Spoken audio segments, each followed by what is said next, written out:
Épisode Stark Future. Là, sur ce coup-là, on a 2 ans de retard, mec. On a 2 ans de retard. On a pris notre temps pour faire cette vidéo. C'est un sujet épineux. Il s'agit de l'électrique et c'est rare d'avoir des motos qui font autant parler d'elles avant même qu'elles sortent. Hein. Ah ouais, la plupart d'entre vous, franchement, 95% ne l'ont même pas essayé. Ils l'adorent ou ils la détestent. Alors que très peu de monde, finalement, l'ont essayé. Donc, on est là pendant, allez, 40-45 minutes pour vous expliquer tous les défauts, et il y en a, et toutes les qualités. Ouais, et c'est rare d'avoir une moto qui a des défauts autant détestables et des qualités autant incroyables. Ah oui, ça ressemble aux avis qu'on peut lire sur cette moto. Les qualités sont énormes et les défauts sont également présents et peuvent être rédhibitoires. Bon, en l'occurrence, on a loué une Stark pendant 3 mois. On est allé de Hossegor en Espagne, dans le Jura, on a été dans du sec, dans du meuble. Je pense qu'on la connaît.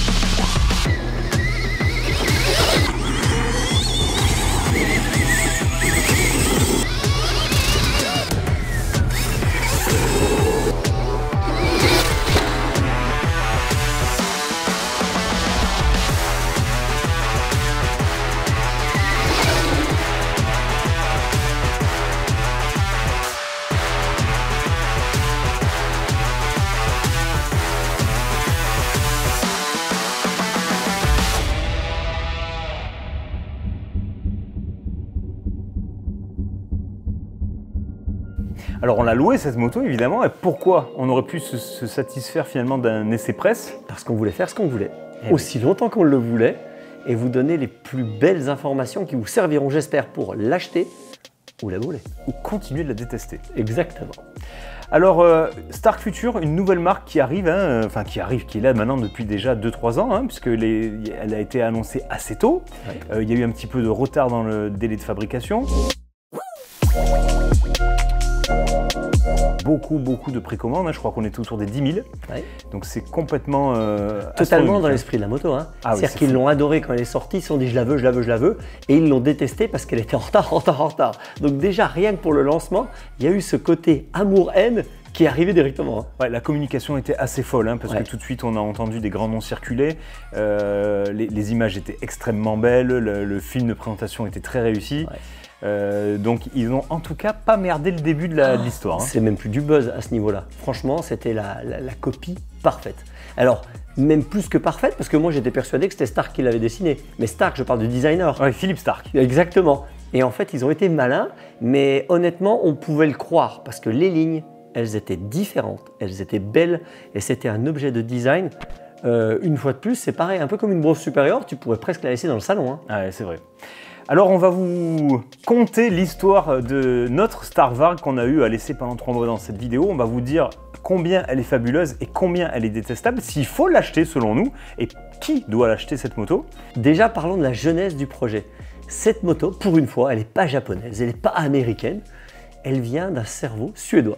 Oui, Anton Weiss, excusez-moi pour la prononciation, c'est du suédois, donc on ne sait pas trop comment ça doit se prononcer. On va dire Vass en français. Vass, qui est un suédois ingénieur en mécanique. Alors c'est marrant parce que quand je vois le visage de cet Anton, quand je vois la moto qu'il a conçue, j'aurais cru que c'était une élite issue du design ou du commerce ou du marketing, mais pas de la mécanique. On a tout entendu, hein, qu'il venait de chez Ikea, que c'était la famille d'Ikea. Ouais, il y a eu beaucoup de rumeurs. Ouais. Pas du tout, ingénieur, mécanique, donc il commence dans le petit magasin qui est à l'époque 24MX. Ouais, c'est dingue. Hein. Et il fera partie de cette aventure de croire au business online.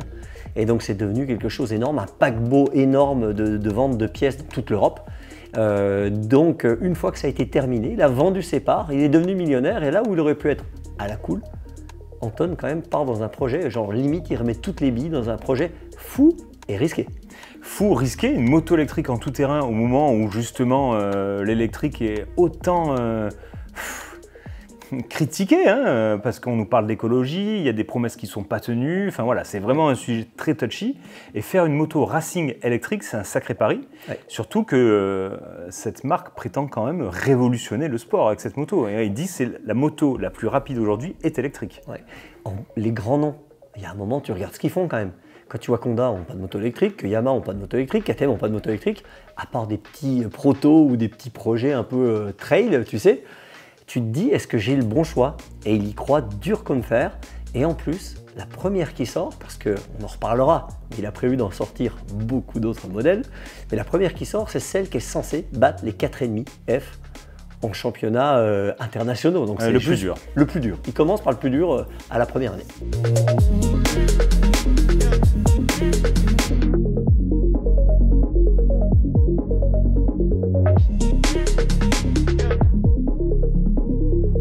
Alors Anton va s'entourer dès le début à la création de sa société on va dire de Top Gun, hein, j'ose l'expression, hein, que ce soit dans le milieu de l'électronique, de la programmation, du design, de toutes ces choses-là. Hein. Donc on parle de personnes qui viennent de chez AMG, de chez Koenigsegg, de chez Red Bull, de chez Seat, de chez KTM. Ouais, tous les milieux complètement. Ça me fait penser aux caméras RED, tu sais, où le mec a pris de chez Sony, de chez Apple, un peu tous les newcomers qui croient en ce projet un peu futuriste. C'est prendre des risques aussi pour les ingénieurs. Hein. Et en l'occurrence, c'est vrai que le package global donne envie et ils ont dû se régaler pour partir d'une feuille blanche. Hein. Alors parmi tout ce beau monde, il y a un nom qui, nous, hein, crossman puriste, nous saute aux yeux, c'est Sébastien Tortelli, que tu connais bien d'ailleurs. Ah oui, il est comme nous, hein, il est quarantenaire, génération Vilma, Roncada. On a roulé depuis le cadet jusque même en Grand Prix ensemble. Et si tu veux, il est 2 fois champion du monde, un des seuls Français à avoir gagné un supercross aux États-Unis. Donc si tu veux, la carte de visite, elle est juste parfaite, il représente super bien, il parle plusieurs langues. Mais c'est pas pour ça hein, qu'ils l'ont engagé. Non, pas que. Alors, pas que. Le mec a un bon coup de gaz, hein, ça c'est clair.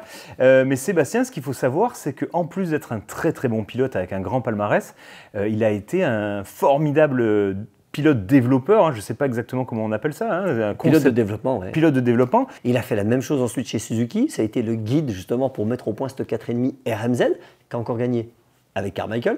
Voilà. Donc en termes de conception, d'utilisation et d'expérience, je pense qu'on a quelqu'un qui est sérieux là. Exactement. Donc son travail pendant plusieurs années, hein, quasiment entre 3 et 4 ans, si je ne me trompe pas, ça a été de mettre au point cette moto. Et d'ailleurs, pour la petite histoire, c'est terminé parce qu'aujourd'hui, il est race director, il est directeur de course. Ouais. Donc maintenant qu'il l'a mis au point, il est censé la faire gagner avec une équipe. Et si je ne me trompe pas, c'est déjà fait en Angleterre. Ouais, ça y est, elle a eu son premier titre de Supercross en plus de ça. Ouais. Génial. Avec quelqu'un qui n'est pas super connu. Hein. Ils n'ont pas pris genre, tu sais, un top 8 US. Ouais. Et genre, on le met sur la moto, ça l'a fait gagner, ça lui fait de la pub. Le mec en Angleterre, je ne le connais même pas. Par contre, tous ceux qu'il a battus, ça, je les connais bien. Ouais. Sauf si tu prends Carmichael à l'époque en outdoor, bah, tu sais que il y a de grandes chances que tu puisses gagner. Même s'il manque quelques chevaux, en principe. Non, là, ça a été tendu, ça a été serré. Le championnat anglais de Supercross, tu le connais, hein ouais. Tu le connais très très bien. Tous les Français y sont passés. Il est très difficile. Et si tu veux, elle a pu montrer ce qu'elle était capable, justement, avec ce pilote, et ils sont champions.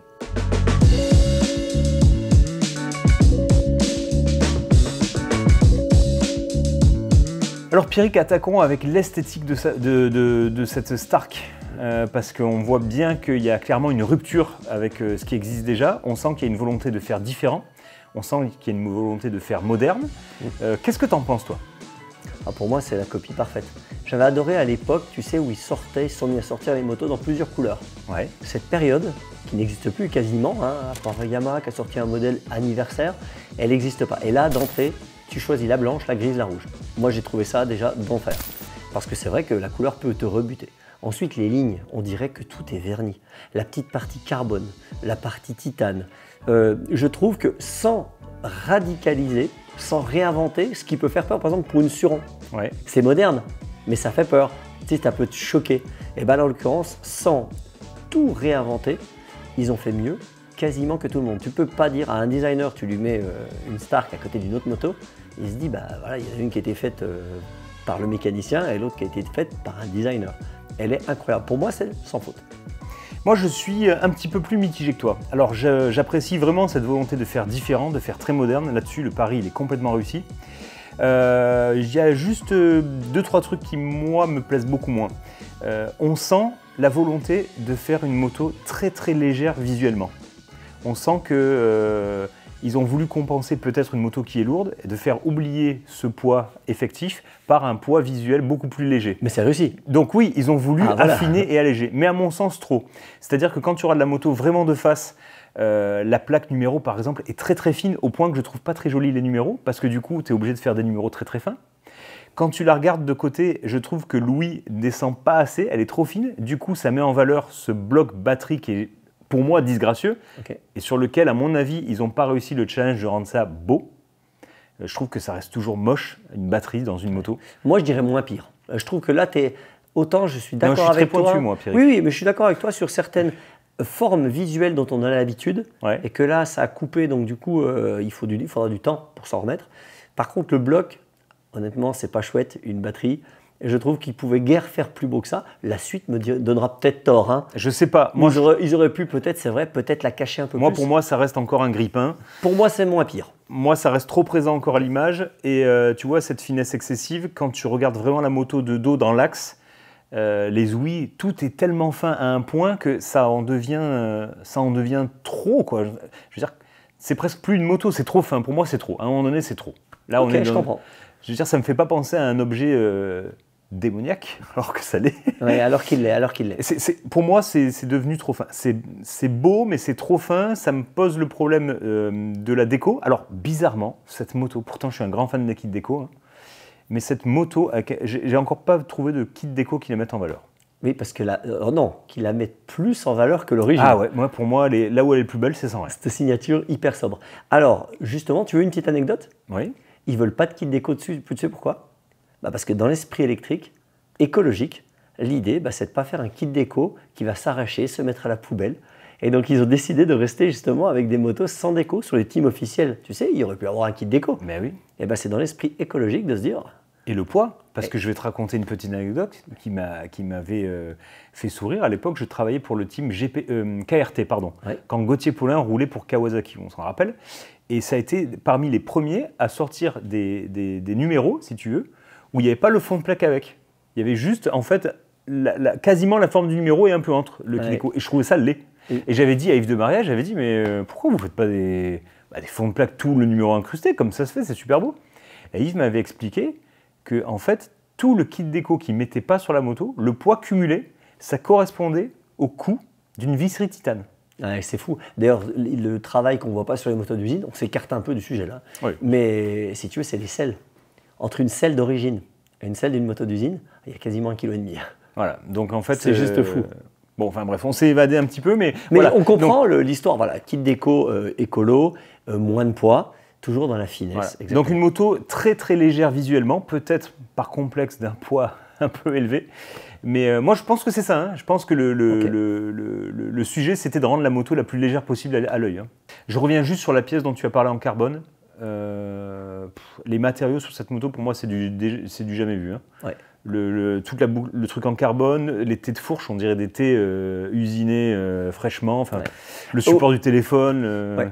Là où je ne suis pas d'accord avec toi, c'est que quand tu vois la qualité du support du téléphone, j'aurais mis un cadre alu, moi, sur la moto. Ah, d'accord, ok. Tu vois ce que je veux dire ? Je me dis, comment on peut aussi bien réussir cette partie-là et pas être parti sur un cadre alu plus facile à entretenir, tu sais, pour la peinture et tout ça. Mais bon, dans les cas, honnêtement, la note, elle est de combien ? Elle est quand même de 9,5 sur 10 sur le design. Moi, même si je ne suis pas d'accord avec tout et si tout ne me plaît pas, il faut le reconnaître, elle est quand même très, très réussie. Voilà. Alors parlons de notre expérience en moto électrique. On peut dire qu'on n'était pas à notre premier coup d'essai, nous. Hein. La KTM, c'était la première, hein, la KTM Freeride électrique, qui était une moto plus de balade, mais on avait donné un petit côté sportif à la vidéo. Ensuite, on a essayé les deux Suron, la Suron Light Bee, et on a essayé la Suron Storm Bee, déjà. Je sais qu'il nous en manque qu'une, c'est l'Ultra Bee, hein, c'est ça ? Oui, c'est ça. Aux États-Unis, j'ai essayé l'Alta. Donc on commence à avoir un panel qui... Et puis, moi j'avais oublié quand même, l'Enya. On a même essayé la Ampera. des prototypes. Des prototypes. Comment on appelle ça ? Du rétrofit ? Exactement. On a même essayé un modèle rétrofit sur châssis de Husqvarna avec un moteur Ampera. Donc on n'en est pas de premier coup d'essai et on commence un petit peu à pouvoir comparer les électriques entre elles.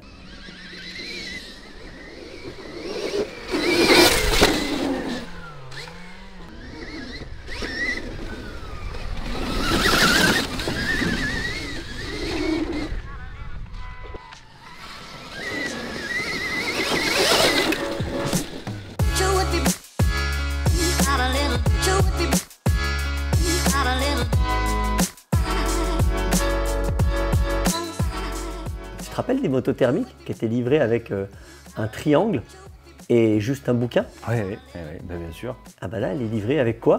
Elle est livrée avec un... Alors je ne sais pas trouver le nom, un trépied, un stand tout alu, Ouais. dans lequel se trouve le chargeur de la moto. Ouais. Stand qui est très très lourd, hein. Alors ça va être le fil conducteur de chez Stark, Ouais. c'est qu'il faut des bras, hein. Ouais. Je crois que je l'ai pesé, il me semble, si je dis pas de bêtises, qu'il faut autour des 22 kg. Ok. Une belle haltère. Mais une belle pièce. Mais une belle pièce, ouais. Alors je crois que ça doit pas loin de 1000 balles, hein, je pense, hein, 900, un truc comme ça. Donc on est toujours dans le même esprit. Hein. C'est-à-dire que le truc est super lourd, un peu chiant, mais il est d'une beauté incomparable et tu as limite envie de le mettre dans la maison. Ouais, c'est vrai, ouais. Donc, en guise de bouquin, ben là, on a une page YouTube, une chaîne YouTube. Avec toutes les infos, toutes les techniques, si tu as besoin de quoi que ce soit et quelqu'un te guide, tu peux le retrouver assez facilement. Enfin, t'imagines la même chose, nous on avait un bouquin qui était épais comme ça, en néerlandais, en anglais, en allemand. Et tu te dis, mais putain, ils font quoi les autres? Ah bah là, ils attendent quoi en fait? Mais tu vois ça, tu te dis... Mais évidemment. Alors je vais un peu plus loin, directement sur l'autre point, bah, c'est le téléphone. Parce que ce n'est pas un écran de moto, c'est un téléphone qui est incorporé à la moto et qui va te donner, on en reparlera plus tard, mais tellement d'informations et des trucs basiques, mais genre, elle va te permettre d'avoir toutes les informations de roulage, de retrouver la moto si elle a été volée. Enfin, je veux dire, il y a quand même pas mal de choses que, comme tu l'as dit, que font les autres. Parce que les motos ne sont pas très très éloignées en termes de prix. Hein. Non. Donc, il y a une... À 1000 balles près, c'est les mêmes prix. Il y a quand même, c'est un autre univers. Tu parlais les outils par exemple. La moto vient avec une caisse à outils. Là, on a une caisse complète de qualité. Où tu vas pouvoir démonter l'intégralité de la moto avec ta caisse. Et la remonter avec une clé dynamométrique quand même. À un détail près. Ouais. Alors voilà, là on est dans Toujours pareil. Dans les petites bizarreries. Tu l'ouvres, la boîte Starvarg en bois avec la clé dynamométrique, là, amour. Et là d'un seul coup, tu essayes de retendre tes rayons. Et alors, la clé à rayon ne rentre pas. Pourquoi ne pas avoir mis la bonne clé à rayon? Alors ça c'est quelque chose qui... Ah ben oui. Il y a pas et donc la N évidemment. Il y a un autre outil qui manque aussi, je crois. Ah, je me rappelle plus. Il y a une autre clé qui manque aussi. Donc là, voilà, là, tu te dis, putain, le truc est parfait. Et là, putain, tu viens merder le... Pourquoi? Bah oui. Un peu la même chose, hein. On reste dans l'amour N. Ouais, vas-y. Livré avec mes pneus préférés quand même. Ouais, dingue. Hein. Midsoft, Pirelli, le top du top. Et là, tu te dis génial. Ouais, ce qui est dommage, c'est juste le préservatif qui est à l'intérieur. La chambre à air, c'est pas fine, parce que si vous plaignez de votre chambre à air que vous avez d'origine sur une japonaise, là ils ont quand même fait plus fort, elle est transparente, rouge. Alors franchement, je n'y croyais pas, jusqu'à ce que je tombe sur un réel. J'ai cru que c'était une blague, le reel. Ouais, je suis tombé sur un réel sur Instagram d'une chaîne YouTube, je sais plus laquelle, quand j'ai vu ça, j'ai dit mais putain, mais pourquoi ils ont fait ça? Parce que là, tu le sais, tu l'as dit au début. Oui, le poids. Bah oui. Oui, pour la mettre sur la balance. Alors, pour information, je ne veux pas les défendre, mais tu sais que le pneu avant, le pneu par exemple de la Yamaha que tu as d'origine, c'est un pneu qui a une référence, plus léger, mais avec une carcasse moins dure. Alors souvent, quand tu pars avec une moto d'origine, dites-le nous dans les commentaires, mais souvent on crève dans les premières fois. Parce qu'il y a la chambre à air toute fine et le pneu qui permet de monter la moto sur la balance et qui est moins lourd. Parce que si tu mets un vrai pneu, par exemple tu mets un pneu du commerce, je ne sais pas moi, un Michelin, un Bridgestone ou un Pirelli, plus une chambre à air renforcée, tu n'as pas le même poids de la moto. Hein. Non, mais alors, je comprends ce truc de dire on va pas mettre du premium pour gagner du poids et pouvoir fièrement annoncer un chiffre. Là, c'était en dessous du premier prix quand même, la chambre à air. Non, mais là, c'est même pas une chambre à air, c'est une chair à saucisse. Ouais. Ça en est ridicule. Là, tu vois, tu te dis, mais pourquoi pourquoi faire des trucs aussi parfaits, aussi intelligents et aller te merder un truc comme ça? C'est à l'opposé du carbone du réservoir. Voilà, exactement. Quand tu vois le réservoir, tu vois la chambre à air, tu dis, c'est pas sur la même moto. Exactement. C'est pas possible. Imagine une Koenigsegg et en fait, tu as des jantes en tôle. Non, là, c'est j'abuse un peu. Non, des pneus premier prix. Voilà. tu mets limite des slicks sur une Koenigsegg. Tu vois ce que je veux dire? Tu es censé avoir le pneu qui va en fonction. Bon, bref. Mais c'est toujours le amour-haine. Voilà, c'est une vidéo. Et on va souffler ce amour-haine tout au long de la vidéo.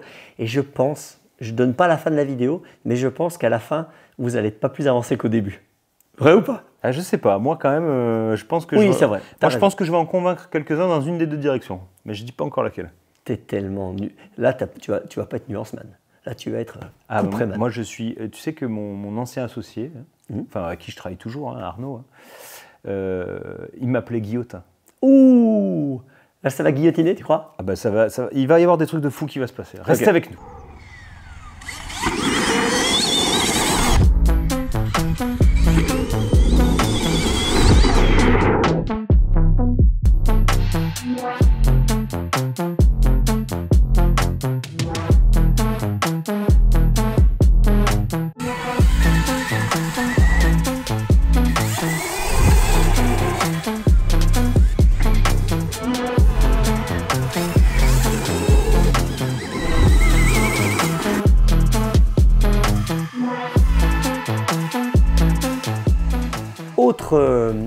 Autre différence, c'est l'absence d'un paquet de trucs. Le kick, même si sur les derniers 4 ans, évidemment, il n'y a pas de kick. Le sélecteur, la pédale de frein, parce que quitte à louer une Starlark pendant 3 mois, on a loué, j'ai envie de te dire, la vraie, révolutionnaire, celle avec les 2 freins au guidon. Donc ça veut dire plus de pédale de frein, plus de sélecteur, plus de kick. Pas de levier d'embrayage. Pas de levier d'embrayage. On est sur du minimaliste. Ouais. Une autre grande différence de cette moto par rapport à un modèle thermique, c'est évidemment la présence d'un téléphone qui fait office d'écran de contrôle de la moto, sur lequel on va pouvoir voir, comme tu l'as expliqué, beaucoup d'informations comme les heures de roulage, les moyennes, combien de temps on a passé de temps en l'air sur les sessions, où se trouve la moto, le tracé du circuit, tout un tas de choses, mais surtout ce qui va être intéressant, c'est de pouvoir configurer sa moto comme on le souhaite. Et quand je dis configurer, c'est vraiment très précis, c'est-à-dire qu'on va pouvoir gérer la puissance à 1 cheval près de la moto. Oui. Je crois que c'est 10 chevaux, je crois, le minimum, il me semble. Oui. Et monter jusqu'à 80 sur notre version d'essai. Mais on va aussi pouvoir gérer le frein moteur. Oui. Et autre chose, attention, c'est pas un téléphone pour la Stark, c'est non, pas un non. écran. On est sur un vrai téléphone qui a une application, c'est-à-dire qu'on peut aller checker ses mails, voilà, on peut prendre une photo, il tourne sur Android, on peut appeler quelqu'un, il y a 0 souci, et c'est juste une application qu'on va cliquer dessus, qui est très simple. Alors là, on n'est pas dans ma partie, parce que moi, les trucs geeks et tout, je déteste. Et bien pour la première fois, j'ai pris du plaisir justement parce que c'est assez facile.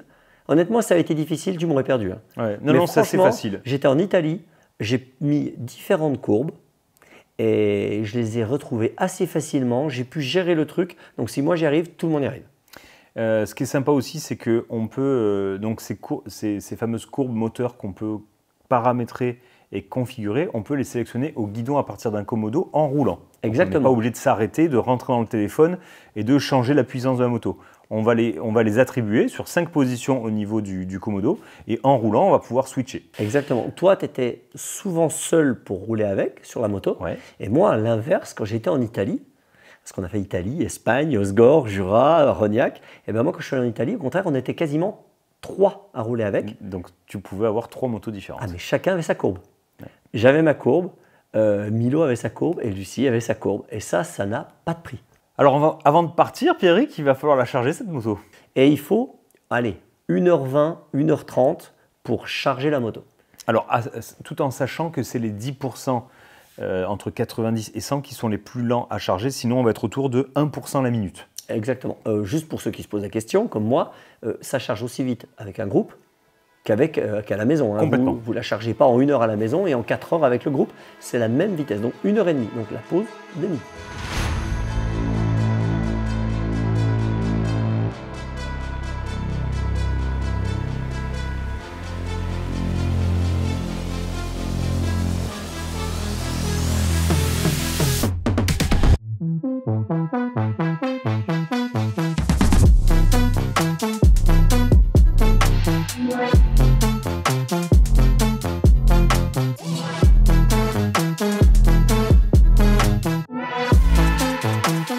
En piste, Pierrick, Ouais. on est parti à Cogolin. Ouais. Cogolin, et on n'était pas seul, on avait notre pote Sylvain Laforge, un ami à nous qu'on a rencontré sur les Dirty Days et qui est maintenant fait partie de l'équipe, hein, on peut le dire. Un des premiers à avoir acheté la Stark. Oui, tout à fait. Moi, de ceux que je connais, je crois que c'est un des premiers. Hein. Et avec Cyril Lemoine qui était là ce jour-là, qui avait une Stark, alors lui, complètement pimpé, customisé. Exactement, donc champion du monde. Alors je sais jamais si c'est 13, 14 ou 15 fois, il m'excusera, mais à ce nombre de titres, on n'est pas prêt. Cyril Lemoine, qui a fait le championnat de France mini-vert avant de faire du jet ski, et qui aujourd'hui roule toujours, il était à Lyon, tu sais, à l'Indoor, avec justement sa Stark. Alors on va parler d'abord du châssis, hein. On vous fait vraiment mariner pour le moteur parce qu'on sait que c'est ça que vous attendez. Hein. Mais le châssis, Pierrick, c'est super important un châssis en moto. Eh ouais, et ben là, il n'y a pas grand chose à dire, parce que quand tu montes sur cette moto, tu as l'impression d'être sur une moto classique. Franchement, une 2,5 CRF, tu montes dessus, tu pars. Celle-là, tu montes dessus, tu pars. La position des cale-pieds, la hauteur, l'empattement, le guidon, la façon dont travaillent les suspensions, tout est classique. C'est-à-dire dans l'optique un peu de Sébastien de on ne va pas perdre tout le monde, on est resté sur du classique de chez classique, peaufiné. Et ça a toute son importance. Parce que je te l'annonce, j'ai rarement vu une moto aussi bien suspendue en suspension qu'une moto d'origine aussi bien suspendue que cette Stark. Parce que Dieu sait si je suis un peu chiant, mais là, la taille des ressorts, la progressivité, le setting, franchement pour moi, la partie cycle, elle est quasiment parfaite. Écoute, je te suis. Pour moi, c'est quasiment la perfection. Au niveau du ressenti, j'avais pas l'impression d'être sur du matos d'origine, que ce soit fourche ou amortisseur. J'arrive pas à y trouver de défaut. À rouler comme ça, je trouve que l'expérience est immédiate. La prise en main est immédiate. La facilité est déconcertante. Ça en est presque flippant par moment. Je vais y revenir plus tard, mais ça en est presque flippant. Je vais chipoter, mais je vais vraiment chipoter parce qu'il faut que j'y trouve quelque chose. Je peux pas dire c'est merveilleux tout le temps. Il y a quand même un truc qui, moi, me plaît moins. C'est que la finesse, encore une fois, extrême de la moto, je la retrouve au niveau de la selle. C'est-à-dire que la selle est tellement fine que j'ai presque l'impression que la partie plate n'existe pas. Ah, que c'est une pyramide. Et en fait, j'ai l'impression d'être pas sur les fesses, mais sur le sif. Ouais, le sillon interfessier. Ouais, je comprends ce que tu veux dire. Et je m'en suis presque fait mal, tu sais, entre l'anus et les testicules, là. Je peux pas dire ça? C'est pas des gros mots, hein? Non, je sais. Eh ben, des fois... Tu peux rire. Oui. Ouais, alors, juste pour info, tu sais pourquoi une selle est carrée? Non. Parce qu'en fait, quand tu es assis dessus, tu dois avoir du plat, tu sais, pour bien sentir et pousser avec tes fesses. Et si tu veux, quand tu penches la moto, pour pouvoir avoir du grip, ce qui est important justement, c'est de se décaler et tu mets les fesses sur au milieu de l'arête. Ouais. Et grâce à cette arête, tu sais où tu es. Ah ben là, tu es tout le temps dans l'arête alors. Et donc, faire une selle ronde, c'est une fausse bonne idée en termes de pilotage. Si tu es un prof de moto, de haut niveau, eh ben, tu vas demander au pilote d'utiliser justement les deux arêtes et le plat à bon escient. Et en l'occurrence, je peux te comprendre, mais honnêtement, c'est vrai que tu chipotes. Je chipote, mais voilà, j'ai trouvé la selle un peu dure et un peu en forme... Je comprends. Tu vois. Alors, pour se faire plaisir, on a monté un kit boss. Et ben, pour une première fois, ben, si tu veux, le kit boss n'a pas transcendé la moto. C'est souvent le cas, mais en l'occurrence, là, franchement, on s'est fait plaisir. Ça fait toujours joli. Voilà, ça fait joli, mais c'est vrai que... C'est d'origine, la moto est dingue. Voilà. La moto est irréprochable. Alors, pour la petite histoire, parce que j'ai quand même discuté avec Sébastien Tortelli, plusieurs fois champion du monde, ma star quand j'étais jeune, donc c'est le moment où je suis plus objectif. Ouais. Non, mais figure-toi que je pars en Espagne, et je vous jure que c'est vrai ce que je vais raconter, je pars en Espagne donc, pour faire ce test avec Sylvain, premier circuit des 2 jours, sur qui je tombe dans le parc, Sébastien Tortelli. Ouais. J'ai dit, mais c'est pas possible, sa star, le concepteur, il est là. J'étais au mois de janvier, moi, au Golf MX Park, il y a un camion qui est en permanence là-bas, donc il n'y a pas de hasard. Tu vas en Espagne, tu vas tomber forcément sur un pilote Stark. Bon, alors voilà, je tombe sur Sébastien, j'en parle avec lui. Et en fait, il m'expliquait que, tu sais, quand tu commandes la Stark, tu vas indiquer ton poids, et en fonction du poids, ils vont te la livrer, j'imagine, avec des ressorts différents. Mais en fait, ça ne s'arrête pas là. C'est-à-dire que non seulement en fonction de ton poids, ils vont te la livrer avec des ressorts différents, mais avec un setting différent. C'est-à-dire que c'est comme si tu avais une préparation personnalisée en fonction de ton poids. Ils ne changent pas que le ressort. Voilà, je voulais en parler de ça. Comment ça se fait qu'en 2024, on commande encore une moto qui va être livrée pour tout le monde pareil? Dans les voitures, tu commandes une voiture, tu attends un peu, mais on te la livre avec ton intérieur, ta couleur, ton siège. Tu es d'accord avec moi? Ouais, bien sûr. Aujourd'hui, ils ne font plus de série de voitures dans un parking, à part les utilitaires. Quand tu commandes une voiture, tu reçois ta voiture. Et ça a été finalement, historiquement, le premier Stark à faire construire la moto pour le client. Et ça, je trouve que c'est incroyable. Donc la moto et le châssis est vraiment top. On peut se mettre court, on peut se mettre long. Il n'y a pas cette punition. Il y a vraiment ce feeling de moto préparée, je trouve. Au niveau du confort, c'est pas la folie non plus. Par contre, attention, elle est un petit peu sèche. N'oublie pas qu'ils ont commencé par la moto élite. Oui. Celle qui doit gagner. Donc, J'explique. puissante. On est sèche, sur une moto racing. raide. Voilà, ça, on n'ira pas faire des pierriers. Voilà, c'était pas sur une TTR, quoi. Hein, Non, c'est pas le truc de Non, non. rando. C'est Non, une non, moto racing. Donc c'est assumé. voilà, elle est un peu rigide, elle est un peu sèche. Mais par contre, voilà, tu peux te mettre court, tu peux te mettre. Tu as déjà une moto qui est, j'ai envie de dire, ready to Tout mettre du gaz. mettre du gaz, quoi. Bah, bien sûr.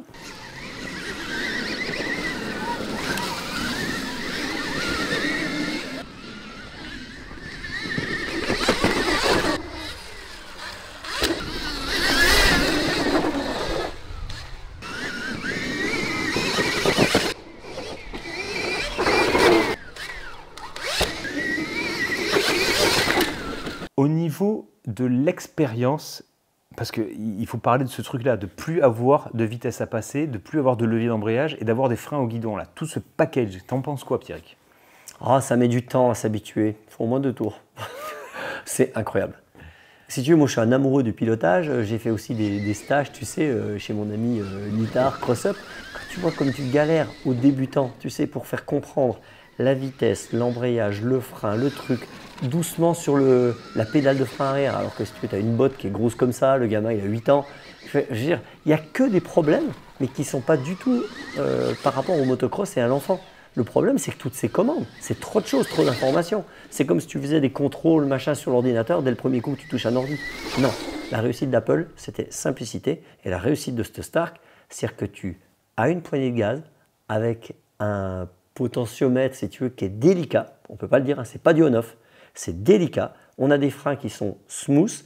Et si tu veux, tu n'as qu'un frein avant, un frein arrière, une poignée de gaz. Tu ne peux pas te tromper. En termes de pilotage, tu peux être concentré sur la piste, tu peux faire vraiment du beau pilotage parce qu'il y a moins d'interférences. Je dis tout le temps, est-ce que je roule avec une 2,5 4 temps ou une 125 pour débuter? Je ne sais pas, la 125 avec un gros trou en bas, enfin, je veux dire, il n'y a rien de plus difficile. Prends une 2,5 4 temps avec un démarreur. Arrêtez de nous poser cette question, s'il vous plaît. 125 ou 2,5 4 temps pour débuter? Mais c'est une 2,5 4 temps. Évidemment, une moto qui est pleine, où tu ne changes pas beaucoup de vitesse. Le changement, si tu veux, et ça fait partie de la Stark, mais le changement du motocross, il s'est opéré entre 2 temps et 4 temps. En 2 temps, il y avait les 10 premiers de la ligue qui sautaient toutes les tables.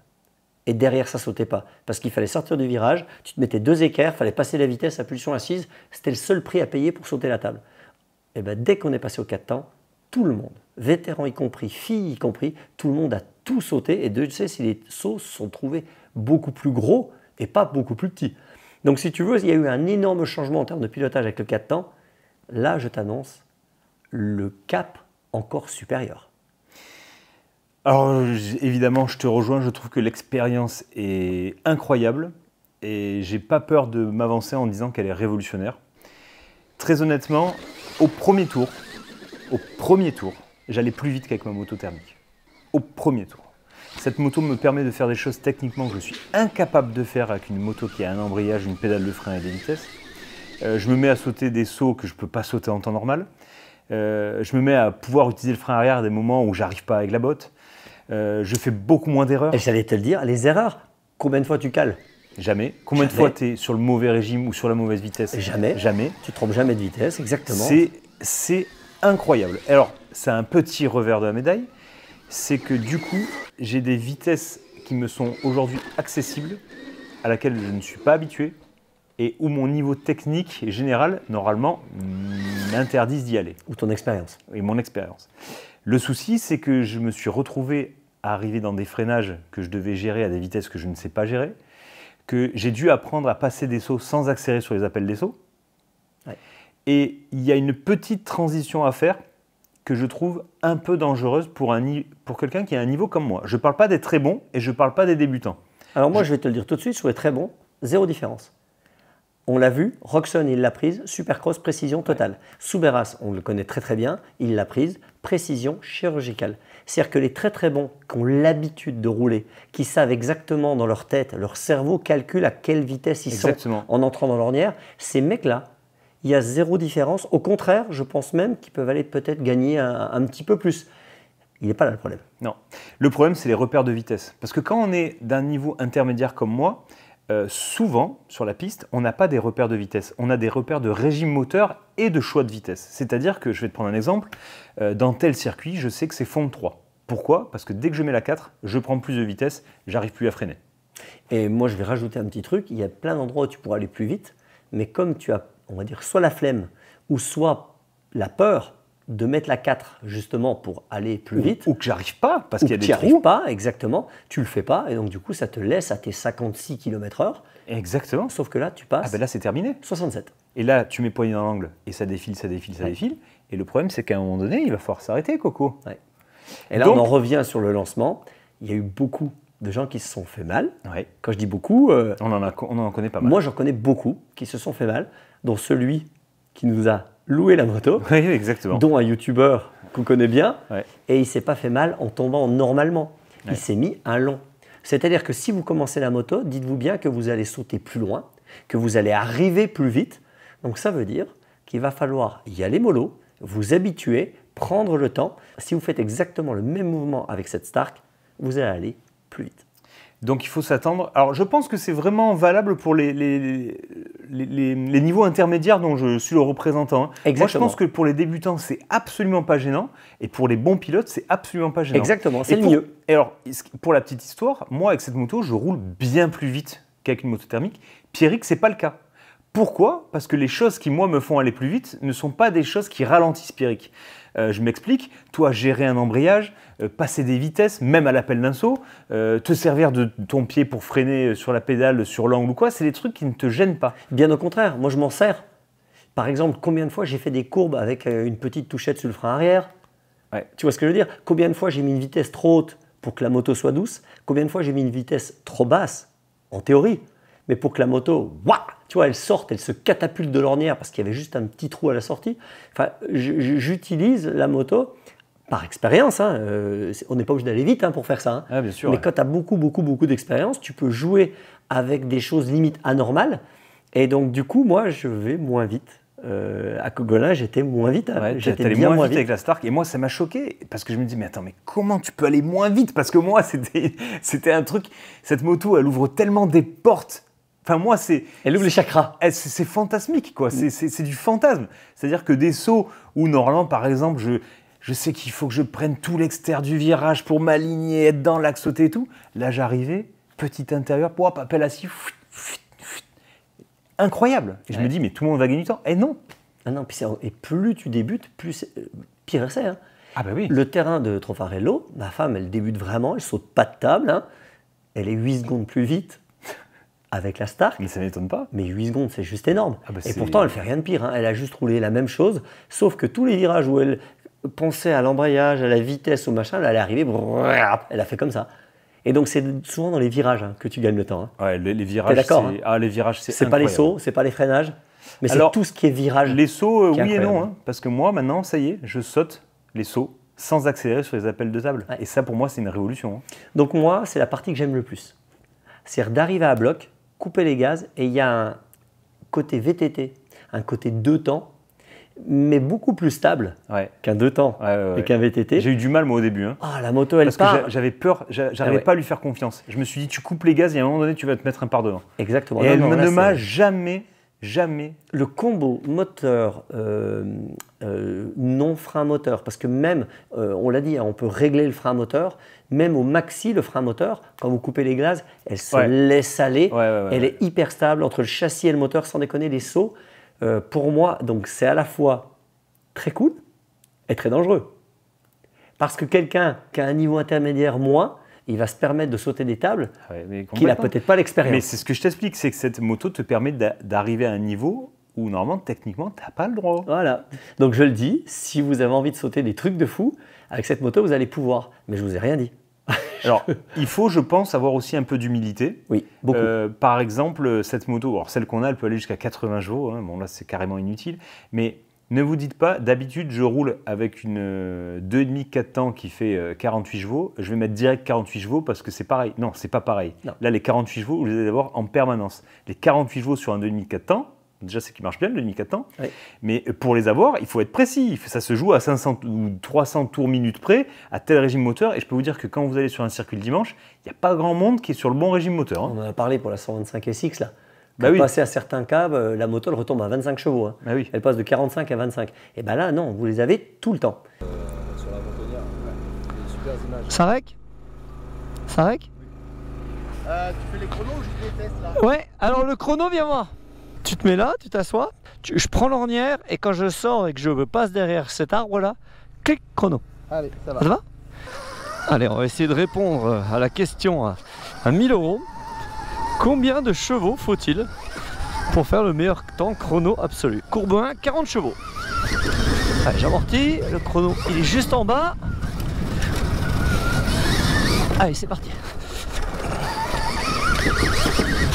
Bon, on va prendre évidemment à chaque fois les mêmes ornières, les mêmes trous. Alors déjà ça va vite, là j'en manque pas de chevaux. Un petit recoupé. Vous avez vu, il y a des trous, c'est sec. Hein. Je peux pas dire que... Hop. Voilà, attention. Allez, c'est parti, ligne droite.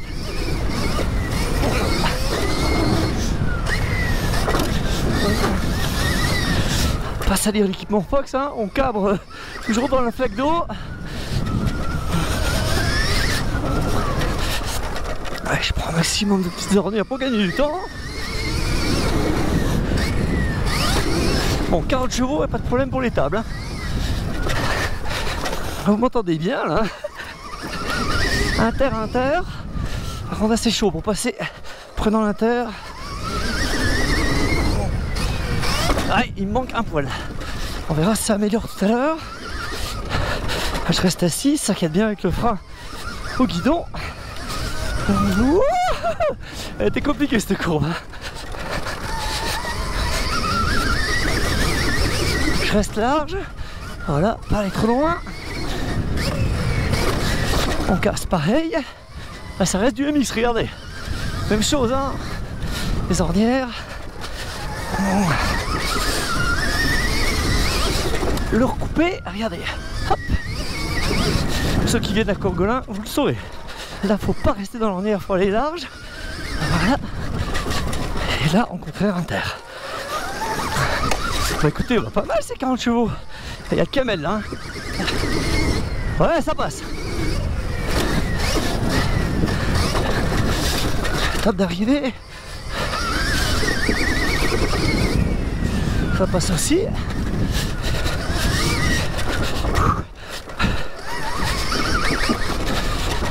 Alors, quel chrono avec cette courbe 1 à 40 chevaux pour tout vous dire. Bah, en fait, j'en ai eu assez. Quel chrono, Sylvain? 2,03. Pourquoi tu continues pas? Maintenant, tu me mets la courbe 2. Eh ben, après ton virage, hop, vas-y. 62. Clac. Donc là, j'ai 5 chevaux de plus. 5 chevaux. Mais tu vois, tu pourrais continuer et je t'aurais pris chaque tour à chaque fois. Ah, mais tu passes pas la caméra, tu vois pas le concept, regarde. T'annonces le chrono. Ah, Sylvain. Alors, vous êtes prêts? 45 chevaux. Toute la séance photo a été faite, pour info, en 43. Ouais, allez, ça recoupe.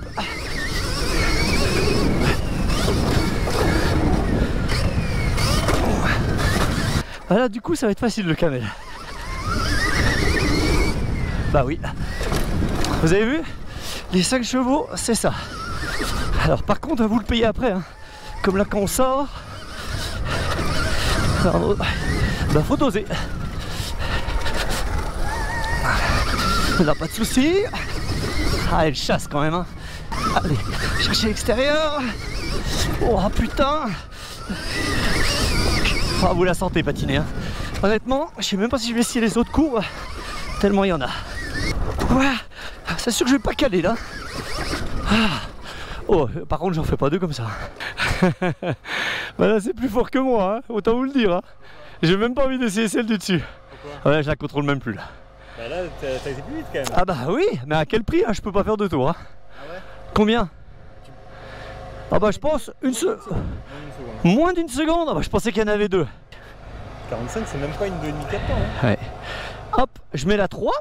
Bon la Raph, j'ai l'impression de partir avec une 500 CR là. Qui va gagner?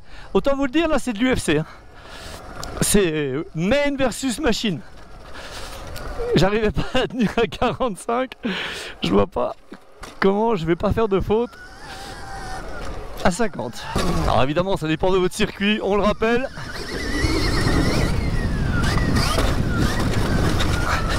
Allez, c'est parti. Voilà, ça sort vite.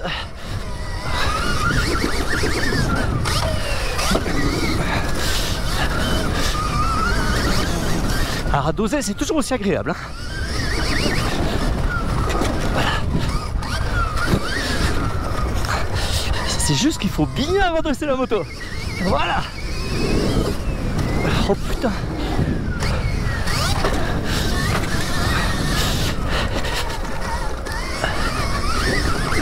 Voilà. Vous les reconnaissez les virages où j'ai de la peine. Hein. Tous ces petits virages un peu serrés là, où il faut accélérer doucement. Ça fait un peu droite-gauche. Par contre là, ah non, il a sans forcer. En fait, j'appréhende un peu à mettre gaz. Je sais pas si vous le sentez. Par contre, le coup de gaz avant l'appel, il est efficace quoi. Donc si vous virez pas vite et que vous voulez sauter cette table, elle est pas mal peut-être. Ah ouais, quand on s'est recoupé et qu'on le fait bien, forcément, ça va pas mal, mais... Ouais, allez. Ah, pareil, je vais pas en chier pour le camel.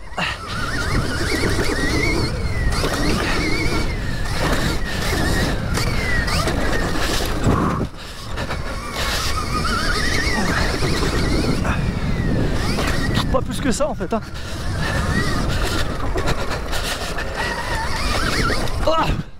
Oh, comme elle est partie. Enfin, ouais, j'avais une 4,5 préparée en fait là.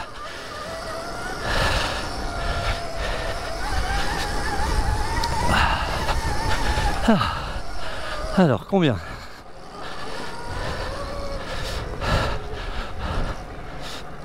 C'est là la forge. Alors, 50 chevaux. on peut dire que tu n'as pas amélioré ton chrono. Toujours 2,03. Tu as fait 2,02,66. Celui d'avant, 2,02,39. Ok. Celui d'avant, 2,03,80. Il n'y a pas une grosse différence. Donc je suis moins vite maintenant, ça y est. Moins bien. 2 dixièmes moins vite. Mais le feeling? Abominable. 4,5 CRF préparé. Si tu sais pas prendre une ornière, que tu te mets en ligne dans la table et que tu veux la sauter, 50 c'est très très bien. Par contre, si tu veux faire une courbe dans des trous et aller vite... Du coup, c'est un piège. C'est un truc de loisir, Raph. Hein. Tu vois ce que je veux dire? Si ton truc, c'est de te virer à l'extérieur et puis sauter cette grande table qui te fait envie depuis des années, tu y as droit. Mais si tu veux prendre des courbes dans les trous puis faire un beau chrono, il faut de l'efficacité, quoi. Moi, ce qui me fait peur, c'est que si t'as pas le niveau de sauter la table, c'est pas pour rien. Et c'est pas tout à fait faux. C'est ce que je veux dire? Ça, on en parlera sur le canapé, ça. C'est là, les choses sont bien faites dans la vie. C'est la partie difficile à entendre du canapé, je pense, non? Tu es d'accord avec moi qu'on a tout essayé? Oui. 35, 40, 45, 50, 55. Et moi, mon pic, c'était à 45 chevaux sur le terrain, par exemple, de Cogolin. Ouais. Ça sera différent sur Villars-sous-Éco meubles. Je n'utiliserai pas les mêmes chevaux que sur un terrain technique un peu sec. Il faut savoir d'ailleurs, pour la petite histoire, que tu as réussi à maintenir ce chrono jusqu'à 50 chevaux. Ouais. Mais en y mettant plus de physique. Exactement. Et qu'à partir de 50 chevaux, tu as commencé à perdre du temps. Exactement. J'étais le plus rapide à 45-50. Voilà. Et ben si tu veux, mon problème, moi, c'est que les 45-50, en fait, j'en veux pas. Moi, ce que j'aimerais, c'est 40 quand je sors de l'ornière, beaucoup moins de chevaux, traction, moto qui s'étouffe, zéro erreur. Et ce que j'aimerais, c'est au moment où je suis en ligne, c'est en avoir 55-60. Ouais. Et on ne peut pas. On a le choix entre 50, c'est 50 du début à la fin. Et moi, j'aimerais que ça soit un peu exponentiel. J'aimerais que ça fasse 40, 50, 60, un peu comme une 3,5, tu sais. Ouais. 3,5, c'est un peu une 2,5, 4 temps, mais que quand tu tires vraiment dessus, le triple, tu le passes facile. Et ben, j'aimerais la même chose en fait sur Stark. Et pour moi, c'est trop linéaire. Alors la bonne nouvelle, c'est que je me suis un petit peu renseigné et les pilotes en course ont des courbes qui sont moins linéaires justement et que c'est en développement et que prochainement on pourra, à partir de son téléphone, faire soi-même sa courbe de puissance. Donc on n'a pas racheté de moto. Non, non, non, ce sera juste... Une reprogrammation. C'est du soft, c'est pas du hardware, c'est-à-dire c'est pas des pièces à acheter, ça va être juste à partir de l'application, une petite mise à jour, et on sera capable de faire ça. Ça, c'est un truc que j'aime bien. Hein. Tu sais, les motos, quand elles évoluent, tu es obligé de racheter une moto. Ouais. Et là, en l'occurrence, comme c'est beaucoup en fait, le software qui fait tout, ce qui est bien, c'est que tu remets à jour, et en fait, ta moto évolue. C'est plus la même que tu as acheté il y a 1 an et demi, en fait. Ouais. Et toi, est-ce que ça t'a dérangé, justement, cette linéarité, ou pas trop? Oui, ça m'a dérangé parce que si tu veux, c'est la seule chose sur laquelle j'ai trouvé que c'était moins bien que sur une moto thermique. C'est que je trouve qu'en conditions glissantes, la remise des gaz et la gestion de l'adhérence est plus compliquée à trouver que sur une moto thermique. Alors ça s'explique très facilement. Sur une moto thermique, effectivement tu as la poignée de gaz, mais tu as le régime moteur. Parce que le régime moteur, suivant à quel endroit il se trouve, il a plus ou moins de chevaux. Donc en jouant sur le régime moteur, en jouant sur le rapport engagé et en jouant sur l'ouverture de gaz, tu arrives à être beaucoup plus précis. Quand j'avais la 3,5 Husqvarna, à chaque fois que je mettais gaz, suivant le moteur où il est, j'avais 30, 40, 60, 50. C'est vrai que je ne suis jamais sur la même puissance. Alors que là tu étais tout le temps sur à chaque fois que je touche la poignée, j'ai la puissance maxi, ce qui est bien quand je ne fais pas de faute et que je suis en ligne. Je me suis fait 2-3 frayeurs, non? Ça, c'est moins bien, beaucoup moins bien. Par contre, quand tu es dans une ornière et que tu mets, tu sais, juste le micro filet de gaz, le micro gaz pour te tenir dans l'ornière, là, je trouve que c'est incroyable. Ah, pour moi, on en revient là-dessus, quelqu'un qui commence dans une école de pilotage, c'est fou. Mais c'est juste parfait. C'est 2 doigts, un filet de gaz parfait. C'est-à-dire que quelqu'un qui ne sait pas prendre une ornière avec une Stark, il n'y arrivera jamais avec autre chose. Hein. Tu te rappelles, on a tourné à 20 à Brun, tu as ratterri d'une table, tu as mis gaz, et la moto, elle a fait une sucette à la réception et à l'accélération quand même. Ouais, c'était juste la puissance, fou, quoi. Tellement elle était puissante. Et tu avais 47 chevaux. Hein. J'avais 48 chevaux. Ouais. C'est dangereux.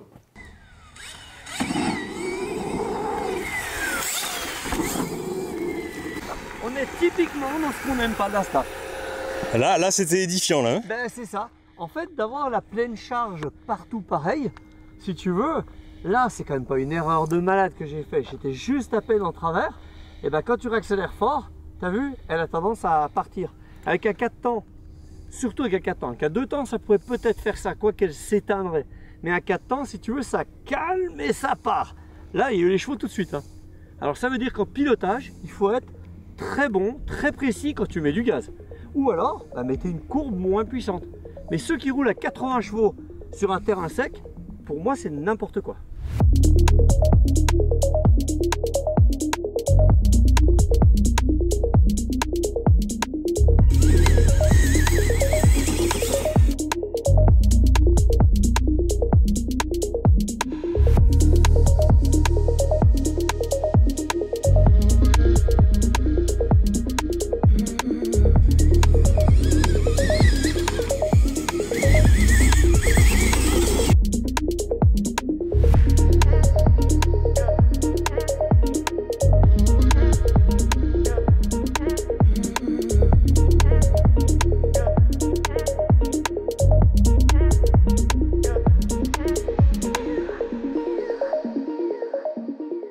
Donc, il faut se méfier parce que la moto est vraiment vive, même sur des puissances qu'on pourrait penser finalement pas importantes, quoi. Voilà. Pour moi, c'est le problème de cette moto, c'est que je fais beaucoup plus de fautes. J'ai un petit peu plus peur d'engager. Et l'autre problème, bah, c'est le sable. J'aime bien passer l'hiver dans le sable, moi, Raphaël.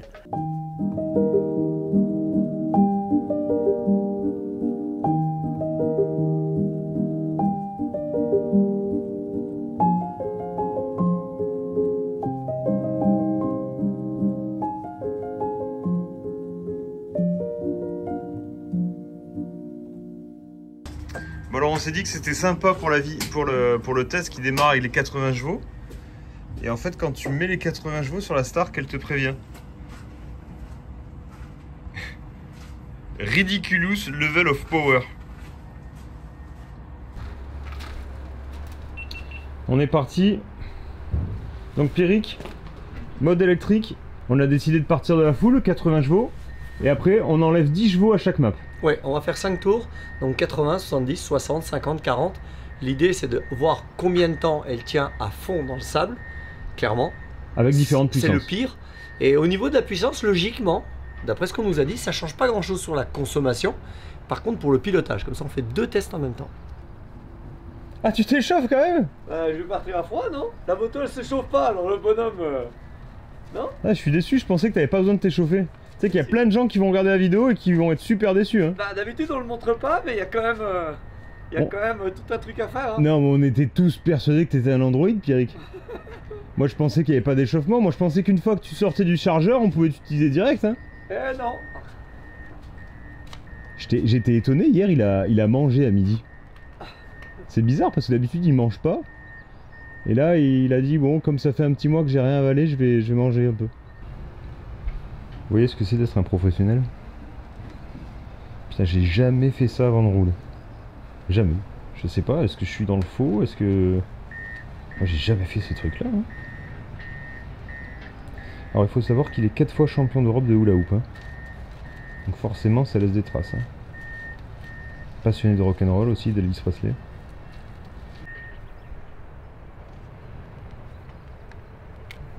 Ça rec? Tu veux voir? Ça rec, ouais.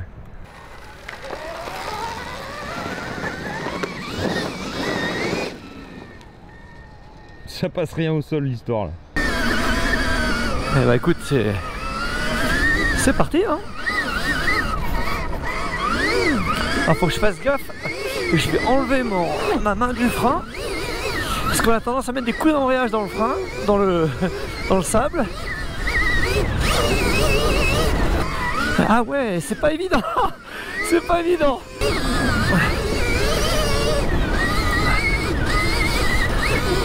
Alors là, le constat, il est assez clair. Je suis scotché complet. Et quand on est allé à Magescq, je me suis dit, attention, là, je vais pouvoir la mettre à 80 chevaux. Je vais avoir de la puissance, du couple. Tu es d'accord avec moi? Ouais. Je savais que j'allais perdre un peu en consommation, on en reparlera. Mais en l'occurrence, je m'étais dit, ça va être génial. Oh, quand je t'ai vu rouler avec, je me suis dit, mais qu'est-ce qu'il sait plus rouler ou quoi?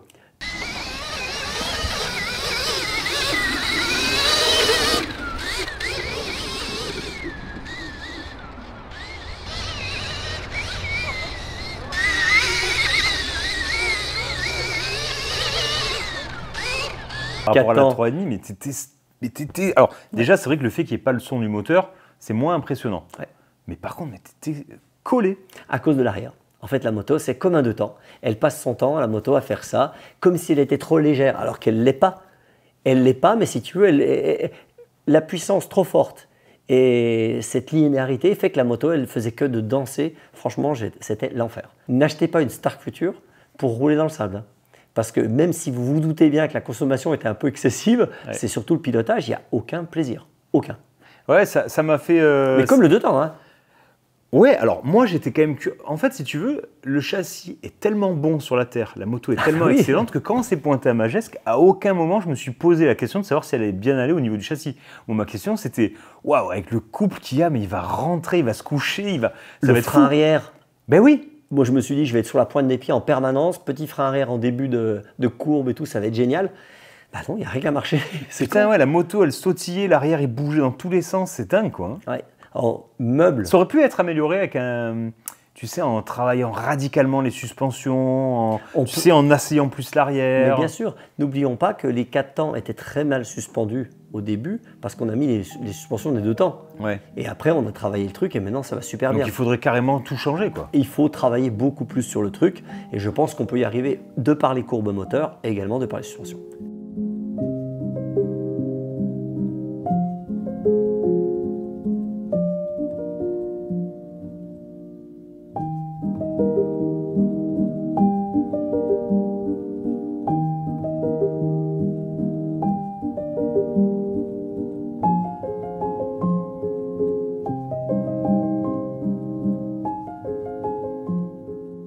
Du coup, pas terrible hein, dans le sable cette Stark. L'autonomie, c'était pas ouf non plus. Tu penses que ça aurait été judicieux de faire le lancement presse à Magescq? Je pense qu'ils n'allaient pas faire le lancement presse dans le sable. Donc on voulait savoir, parce qu'on a tout entendu, en termes de consommation. Ouais. Et la consommation, on s'est dit, on va aller au pire. Donc on est allé sur le terrain le plus serré de Magescq, du Bud Racing Camp. Tu sais, bien mou, bien serré, plein d'ornières et plein de trous et plein de virages. Et j'ai mis autant que je pouvais. Et full power. Et full power en 80 chevaux. Et donc, à ton avis, Ah bah, combien de oui. minutes? Tu pensais combien? Bah, moi, j'avais entendu 20 minutes.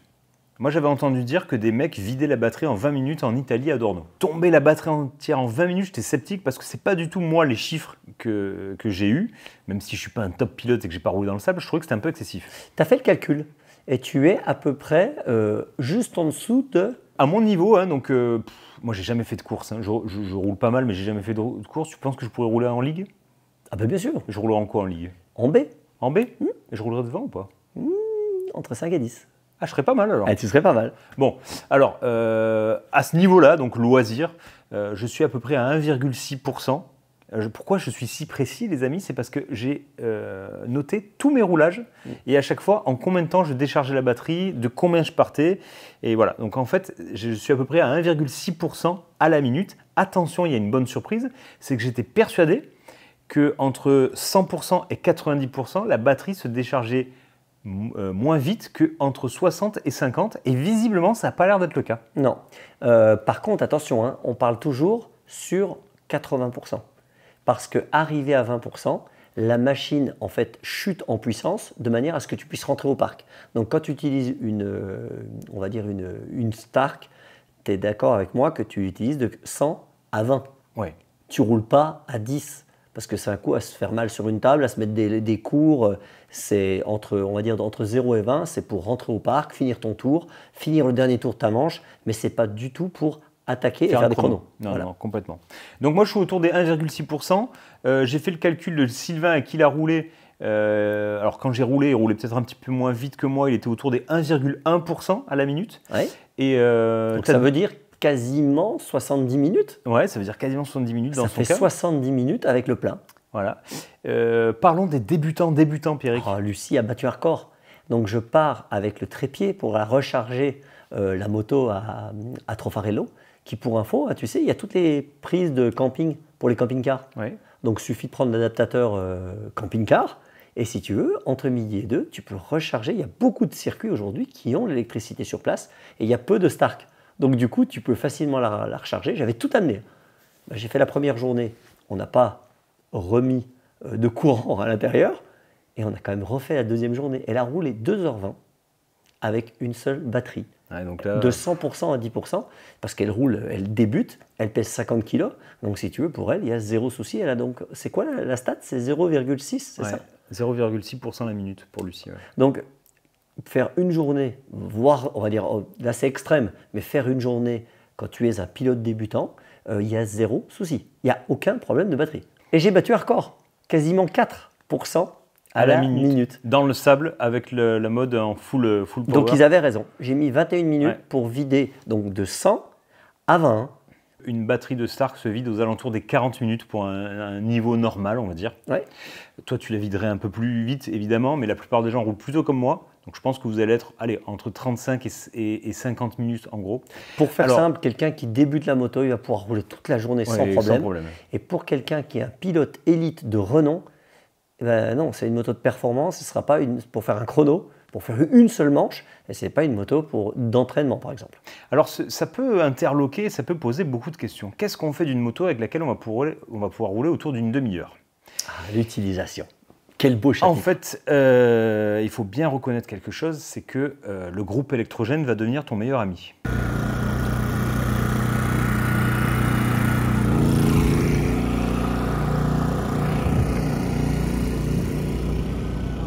Bienvenue dans un monde où règne le groupe électrogène.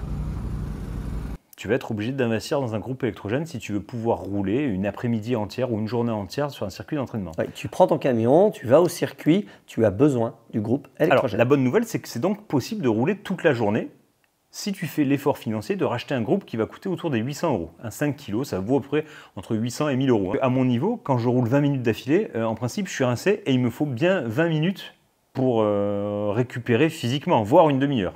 Oui, donc toi, faire 2 charges dans la journée et 4 roulages, ça passe facile. Mais facile. Tu n'attends pas après la moto. Moi, l'électrique, en tout cas, n'a absolument pas modifié ma quantité de roulage sur une journée. En t'organisant, franchement, il y a zéro problème.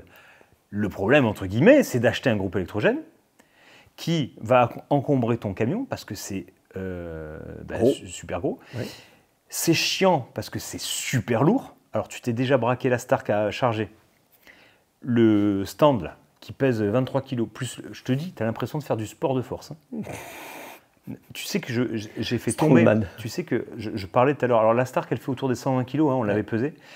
C'est la première fois de ma vie que je fais tomber une moto en l'enlevant Le poids t'emmener. Ouais, c'est la première fois de ma vie.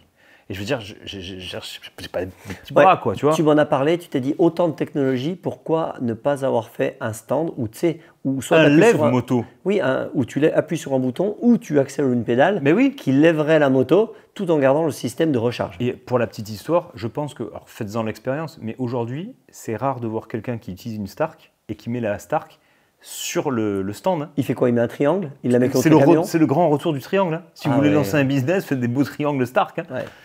Et Donc, ça, c'est intolérable, parce que quand tu vois la hache qu'ils ont sortie pour faire rigoler au niveau marketing. Ah, j'ai cru que c'était un poisson d'avril, moi. Ah ouais, mais la hache, elle est tellement belle. J'ai adoré le commentaire, c'est inutile, je la veux.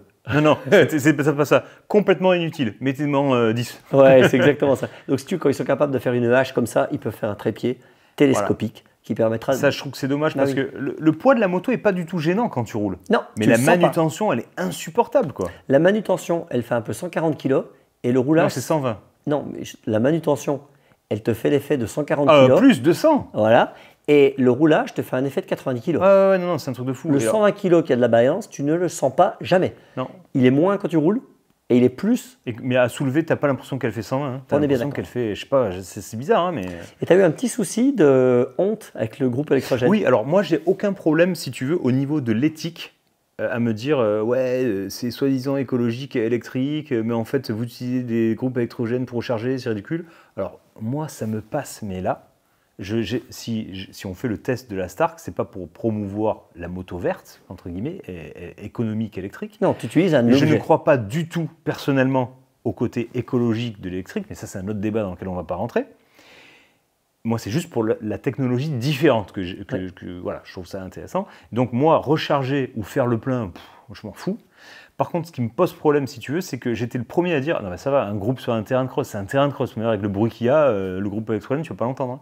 Sauf qu'à midi, quand tout le monde s'arrête, je te jure, il y avait Sylvain, il y avait Cyril, le moine. On avait les 3 groupes ensemble, quand les gens mangeaient. C'était même insupportable pour nous. Je te jure, quand on a arrêté les groupes à un moment donné, et on s'est arrêté genre à 80%, on a dit bon, c'est bon, on va les arrêter là. Les gens nous ont applaudi. Voilà, Les mecs, ils m'ont regardé et ils ont applaudi, genre c'est bon, vous allez arrêter de nous casser les couilles. Quoi. J'avais honte. Parce que même moi, c'était insupportable et c'est moi qui faisais le bruit. Quoi. Ouais. Et je pense que c'est des groupes silencieux en plus. Hein. Ouais. Alors, je vais te défendre. Hein. Par contre, Raphaël, le nombre de circuits qui ferment parce qu'il y a des groupes silencieux qui tournent, il y en a 0. Ah, ça, c'est vrai. Et en l'occurrence, des terrains de cross qui font du bruit ou des terrains de cross où tu ne peux pas rouler, je peux t'en citer des centaines. Et le plus près, il est chez moi. Ouais. L'Egna, le terrain, il est au-dessus du village. Vers chez toi, Pernay-Fontaine, le circuit, il est dans le village. Donc si tu veux, tous ces circuits, aujourd'hui, avec une Stark, tu peux rouler toute la semaine. Si tu viens avec une Stark, tu roules du lundi au dimanche à l'Egna sans aucun problème. Et ça va être de plus pire en pire. Et honnêtement, tu as raison, le côté écologique, personne n'en est sûr. On le sait, dans la voiture, dans la technologie, le nucléaire, le charbon, l'éolienne, personne ne sait. On fait tous ce qu'on peut. Mais en tout cas, ce qu'il y a de sûr, c'est que le bruit, c'est une entrée. Pour tous les détracteurs de la moto verte, c'est la plus belle entrée. Ah bah là, c'est Le premier truc où ils vont te repérer et t'embêter, ça sera le bruit. Et en l'occurrence, combien de fois on pourrait aller s'entraîner entre midi et 2 à faire un peu des ornières? Et combien de fois Tomado aurait pu faire du supercross en gardant sa piste? Il l'a rasé à cause du bruit. Et ben pour tout ça, clairement, je trouve que la Stark est bonne. Donc une fois de plus, chaud et froid. Tu t'es fait applaudir parce que tu as été je ne vais pas dire un gros mot, mais tu as fait chier tout le monde. Donc tu t'es fait applaudir, ils se sont foutus de toi. Mais d'un autre côté, quand vous êtes tous repartis rouler, ben, le circuit de Cogolin, peut-être qu'un jour il fermera à cause du bruit et ce ne sera pas à cause de la Stark. Ouais. Alors en tout cas, à part si vous faites des manches de 40 minutes avec moins de 30 minutes de récup, vous pourrez rouler toute la journée sans aucun problème avec un groupe électrogène. Ouais, moi je suis convaincu aussi. Il n'y a aucun problème c'est un faux problème cette histoire d'autonomie. Alors oui, il faut quand même se coller à un groupe électrogène à 1000 balles. Hein. Ouais. C'est pas rien, parce que la moto n'est pas donnée non plus. Hein. Et plus tu vas et alors, ce qui est marrant, c'est aussi plus tu roules fort, souvent, plus tu roules longtemps. Ouais. Donc c'est vrai que plus tu vas rouler fort, plus ta batterie descend et plus il faut la recharger. Donc une fois de plus, c'est pas une moto d'entraînement, de loisir pour un pilote élite. C'est-à-dire que tu donnes pas ça à Milko Petit Sec pour aller à la plage. Non. C'est complètement Là, ridicule. tu as fait le combo parfait. Mais Sable, oui, mais élite. bien sûr.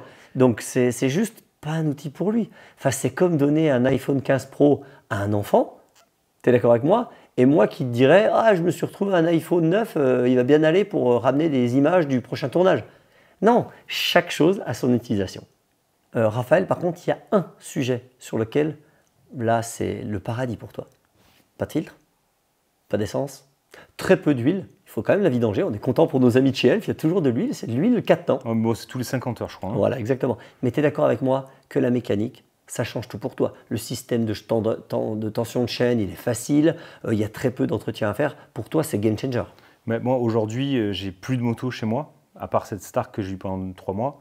Et maintenant que j'ai goûté à ça, je dois dire que sans parler de l'aspect pratique, enfin, je veux dire, sans parler de l'aspect expérience d'utilisation, si c'est bien de rouler avec ou pas, je me verrai pas maintenant repartir dans une moto thermique avec les pistons à faire, les machins, les trucs. Honnêtement, j'ai pas le temps, j'ai pas la force. Une moto entretien réduit, pour moi, c'est parfait. Eh ben, écoute, on est sur la conclusion. Alors, pour toi, est-ce qu'une Star Varg, elle est adaptée à ton utilisation, toi, aujourd'hui? Moi, pour moi, aujourd'hui, j'ai pas honte de le dire. Et hélas, je ne suis pas payé par Stark. Ouais. Mais pour moi, la moto, elle est telle qu'ils l'ont annoncé, c'est qu'elle est vraiment révolutionnaire, avec laquelle je peux rouler vite, trop vite peut-être. Il faut être très vigilant à ça. Ouais. Je sais que c'est quelque chose sur lequel il faut que je sois très vigilant, parce que je pourrais me faire mal, parce qu'avec, je vais beaucoup plus vite qu'en temps normal. Ouais. Elle correspond à mes attentes en termes de tout. Enfin, pour moi, honnêtement, à choix personnel, si demain je m'achète une moto, au jour d'aujourd'hui, je ne prendrai pas autre chose. Ouais, t'as pas le choix parce que TMX Test, t'es censé faire de tout, mais À celle-là, titre personnel, à titre perso, si je dois en prendre une dans le garage, pour moi, c'est ça. pour t'avoir vu rouler, je suis d'accord avec toi. Moi, eh ben, écoute, pareil, j'achèterai une moto, par contre pas pour moi. Pour moi, je pense que même pour Milo, qui a 14 ans, moi la question 125 de 1,5 4 ans, elle ne se pose pas, ce serait une Stark directe. Tu peux régler la puissance, tu peux faire évoluer ton jeune pilote qui apprend à rouler. Le pilotage en deviendra que meilleur parce qu'il n'y a pas de déchets sur une Stark. Je peux la prêter à ma femme qui va en faire un petit peu. Si quelqu'un vient à la maison, et Dieu sait si ça arrive, ah, j'aimerais bien essayer. Tu sais, j'ai des amis qui veulent venir en se disant, il va me donner des bons conseils. Je prends la Stark, Je lui mets 80 chevaux. voilà, pour le faire rigoler. C'est ce que j'ai fait avec Lucie quand même. Je l'ai lancé. Je lui ai dit, ah, c'est bon, t'es la bonne courbe, t'as que 30 chevaux. J'en ai mis 80. Ah bien. Ouais. Et donc, du coup, si tu veux, cette moto, tu peux faire tout l'apprentissage que tu veux. Tu peux rouler en famille. Et si on va à Dorno, je prends une seule moto. Milo, Lucie et moi, on aura 3 courbes différentes et on va tous se faire plaisir. Donc moi, je suis complètement pour. Je peux rouler à Legna, mais par contre, clairement, mon cœur va encore sur une 4,5F ou une 3,5F. Donc du coup, pour ce brap ou alors ce whack, bah écoute, je vais Je rester. pourrais pas t'en passer. Ouais, je vais rester Et puis sur tu du- vas plus vite aussi, toi. Oui, mais à mon âge, à la limite, c'est pas très grave. Non. Bon, t'as raison. Non, ouais. Oh, l'excuse de merde. C'était Dis le gars du- qui a sa licence course. Et puis qui aime aller vite. Ouais. À chaque fois que quelqu'un me passe, t'as beau avoir Ouais, mais moi 47 aussi, ans. je vais aller vite. C'est pour ça que Oui, je l'aime. mais toi tu gagnes 3 secondes, donc laisse-moi prendre une 4,5 où je gagne 3. Ouais. Exactement. Donc moi il m'en faut 2. Oh, c'est onéreux hein, pour moi, l'histoire. Ouais, ça coûte cher. Donc moi il m'en faut 2 et vivement que Stark justement gomme les derniers trucs. Et puis voilà, il y a des trucs qui vont pas gommer par contre, c'est le bruit. Le Ah, bruit, c'est pas le bruit dont on parle. parlons-en. Alors moi, je trouve qu'il y a 2 aspects sur le bruit. Il y a le bruit ressenti en tant que pilote et celui en tant que spectateur. Pilote, le bruit ne nous dérange pas. L'un comme l'autre, Non. le feulement, t'es concentré sur ta piste et tout, c'est pas trop gênant. Non, moi je trouve que c'est marrant, mais c'est moderne, c'est futuriste. Il y a une espèce de bruit entre le vaisseau spatial et la turbine. Ça participe à cet effet d'élan que tu as un peu à la manière d'un vélo, si tu veux. C'est ça qui me plaît beaucoup. Et C'est grisant même. Hein. Tu sais, c'est d'autres sports, hein, mais ça correspond, je trouve, à la roue libre en BMX Exactement. ou le dérailleur ou la roue libre en VTT. Voilà. Il y a un truc qui est. C'est vraiment à essayer, mais c'est pas du tout dérangeant. Et pourtant, je sais que je suis un amoureux des sons moteurs, des V8, des V6, du 2 temps, tout ce qu'on veut, mais c'est vraiment pas dérangeant. En tant que pilote. À part le pneu arrière, on sent la gomme se déformer, on sent chaque caillou. Et donc, à chaque fois que j'accélère, moi, il suffit qu'il y ait 2 cailloux, je me retourne en me disant j'ai crevé. Le bruit Alors, de pneu. Moi, les bruits mécaniques ne me plaisent pas du tout. Quand tu ratterris, la chaîne qui claque, les choses comme ça. Par contre, je suis pas de ton avis. Moi, le pneu, Qui se déforme. Le ripage, j'adore. Parce que dans ma tête, je me dis, putain, t'es en glisse. T'es bon, Raph, t'es en glisse. Le mid-surf est en train de souffrir. Ah, j'adore. Ah, ok, pas mal. Mais il y a un je autre aspect du bruit. comprends. Moins drôle. Bah, moins drôle, ouais, immonde même. Hein. Donc le pilote, ça va. La maison 300 mètres à côté, Génial. Mais alors, les spectateurs, Ouais. ah, c'est dégueulasse. En fait, il n'y a pas, et ça a été une grosse déception pour moi la première fois que j'ai vu une Stark, c'est que je me suis dit, bon, la Suron, elle passe, elle fait un bruit dégueulasse, mais elle n'a pas beaucoup de chevaux. La Stark, il doit avoir une pignonnerie de château fort, ça doit être sur des trucs hydrauliques, ça doit faire des... Et Tu non, vois, non toujours une course de Dyson. Le bruit d'une voiture radiocommandée de 800 grammes. Ouais. C'est infect, immonde, dégueulasse. Ouais. Donc je comprends les mecs qui l'ont jamais essayé, qui ont vu passer une Stark, qui disent non mais j'en veux pas. Ben oui, c'est anti-passion. Ouais. Alors le choix est quand même délicat. Hein. Entre une 2,5 de temps, ou même en étant nul, tu sors de l'ornière, tout le monde te regarde, genre les filles te courent après, mais t'es 5 secondes moins vite qu'avec la Stark. Ouais. Tout le monde te déteste, mais par contre, tu gagnes la course. Ah bah ouais, mais c'est sûr. Et Dur à dire, hein. tu sais que bêtement, hein, ce truc de pas vouloir épater la galerie avec le son, pas vouloir mettre le coup de gaz qui va faire que ouais, je suis un pilote. Mais tu te concentres vachement plus sur ton pilotage. Hein. Ouais. Ouais, je comprends. Parce que je suis un peu comme ça, moi, tu sais. Je suis un peu un mec tuning. Ça me fait penser, tu sais, aux voitures modernes qui font tellement peu de bruit qu'ils ont été obligés de rajouter le son de la voiture Ouais, dans c'est- les portières. C'est un peu ça. Ouais. Donc tu crois qu'ils vont couvrir avec un bruit de wap?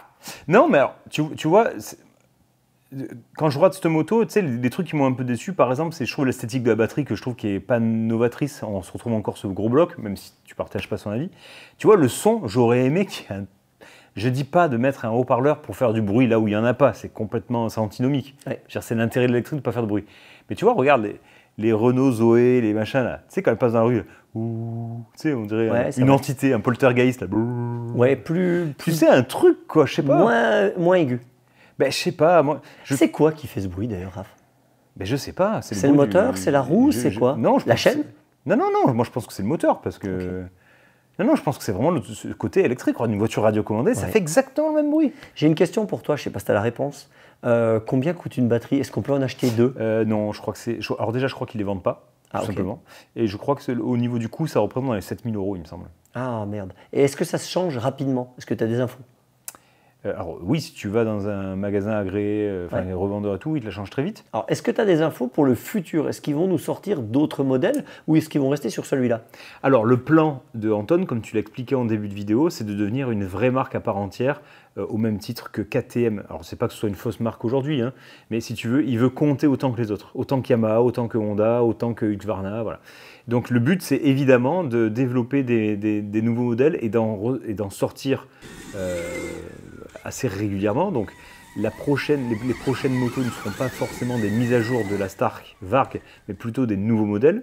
Ouais. Dans d'autres gammes de prix très certainement, dans Donc d'autres types d'utilisation très certainement aussi. Donc on peut attendre comme du 50 SX jusqu'à la 4,5, en passant par l'enduro, en passant par le trail. Ouais, tu crois ouais. qu'il peut aller sur ces plates-bandes-là? Écoute, C'est le but? on en a un peu discuté avec Seb, et évidemment il nous a pas tout dit, mais il nous a laissé comprendre en tout cas que c'était la porte d'entrée de faire le plus dur, de faire le plus racing, et que c'était pas exclu et impossible qu'on se retrouve déjà avec des Stark homologuées, et peut-être des versions plus light, plus... voilà. Alors moi, clairement, j'attends la version light.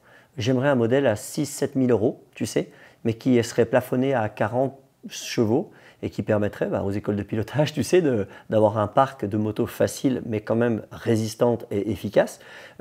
Pour commencer également, la moto, pour les filles, YCF a eu un succès de dingue avec les biggies.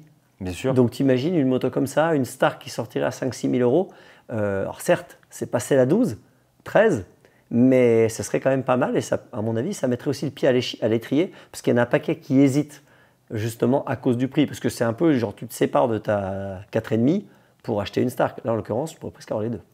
Qu'est-ce que tu prends? On s'arrête plus là. Qu'est-ce que tu changerais toi? C'est quoi selon toi, sur quoi il faut qu'il progresse? Ah, deux choses. Un, oublier quasiment de 55 à 80 chevaux. Donc ce dossier, ils peuvent le mettre de côté. Parce qu'en plus, j'ai même vu les infos post-super motard où Adrien Goguet est roulé en 80 chevaux. Il paraît qu'il se mettait des équerres de l'espace.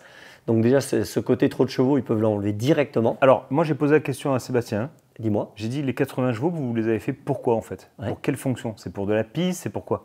Des courses de dragster? Je sais pas moi. Et en fait, il m'a dit non, c'est pour le fun. Ah ok, bon super. Qui peut le plus, peut le moins. Bah, c'est vrai que tu as envie. Alors, je sais pas. Oui, comme avoir une voiture de 400 chevaux alors que tu roules à 80 Voilà. km/h. Non, mais c'est vrai que si tu as la possibilité au guidon de les essayer, tu vas les essayer une fois ou deux pour la déconne ou faire le. Ah, C'était regarde. combien? C'était 1000 balles de plus ou 2000 Mais balles? voilà, par contre, c'est plus cher. Ouais. Donc, Ouais. moi, je le mettrais pas. Et Ouais, je vous le déconseille. Hein, Donc franchement. moi, mon évolution, c'est on enlève ces chevaux-là.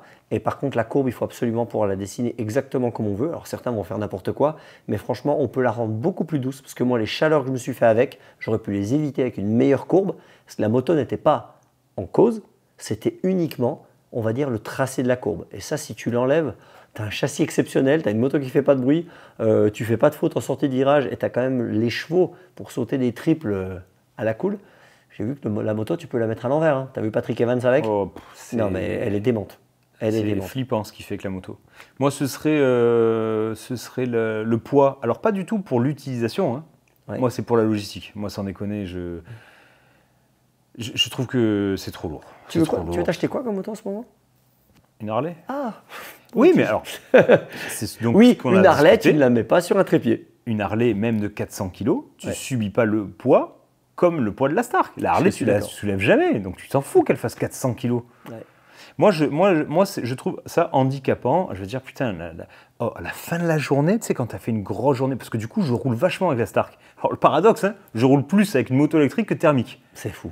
Je fais des journées de dingue. C'est génial ça. À la fin de la journée, quand je suis rincé, la moto à charger, le stand, là, plus le groupe électro. Mais attends, moi, je pense qu'à froid, les muscles froids le matin, tu peux te blesser, je pense. Petite parenthèse, monsieur clavicule, il va te voir plus souvent avec une Star. Mais non, mais le dos et tout, je veux dire, quand tu la soulèves, il faut que tu fasses attention à ton dos et tout. Putain, merde, j'ai 42 ans là, il faut que je fasse gaffe, moi. Oui, et attention, non, dis pas ça, Raph. Tu as fait les photos des Dirty Days. Sur 100 pilotes, il n'y en a que 70 qui arrivent à mettre la moto sur le trépied. 70? Même pas. Mais t'es gentil. Sur 100 pilotes, il y en a 20 qui arrivent à le mettre sur le trépied d'une moto normale. Et les enduros, ils n'y arrivent pas du tout. Hein. Les enduros, c'est la catastrophe. Elles sont plus lourdes, là. Tu sais, les 5-10 kg en plus, c'est la catastrophe. Ok. Te les mettre comme ça. Donc la Stark, mais mais c'est pas possible. Ouais. Donc moi, c'est le seul truc. Le poids, la courbe, effectivement, ça faciliterait un petit peu. Mais moi, là, juste progresser sur le poids, pour la logistique, la portée, le truc, le machin. Mais sinon, pour moi, c'est... J'en veux une, quoi. Ouais, je peux te comprendre.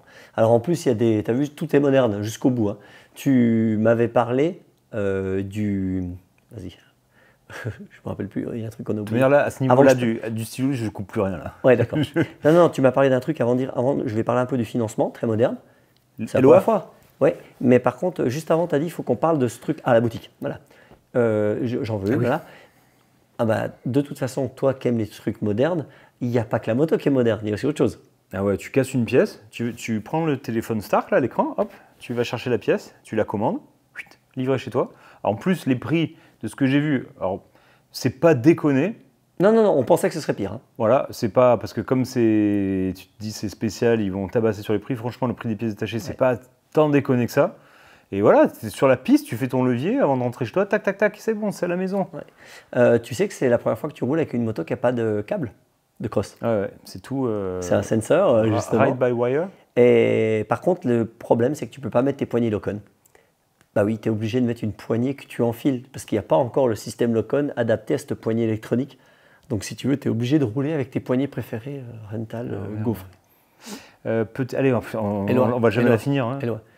Autre chose moderne, évidemment, le système de financement, parce que c'est la première fois qu'on tombe sur des offres où tu peux acheter ta moto en crédit bail, comme une voiture. LOA, LLD. Alors ils n'ont rien inventé, hein. Non, mais non. ils ont pris le système de la voiture qui te permet finalement d'avoir, je crois, 300 €, un peu plus de 300 € par mois.